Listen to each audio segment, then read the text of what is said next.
तुम्ही पाहत आहात MCN न्यूज मराठी। वाशिम जिल्हा पोलीस अधीक्षक अनुज तारे यांच्या मार्गदर्शनाखाली वाशिम पोलिसांनी अवैध गांजा विक्रेत्यांवर मोहीम सुरू ठेवताना आणखी एक मोठी कारवाई केली आहे।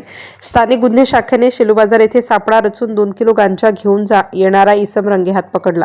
दिनांक 2 फेब्रुवारी 2026 रोजी संध्याकाळी अकोल्याहून गांजा घेऊन एक व्यक्ती शेलू बाजारकडे येत असल्याची गुप्त माहिती मिळताच पोलीस निरीक्षक प्रदीप परदेशी यांनी 2 पथके तयार करून कारवाई सुरू केली। मंगरुळपीर पोलीस स्टेशनच्या स्टाफ व पंचासोबत संयुक्त पथकाने सापळा रचला।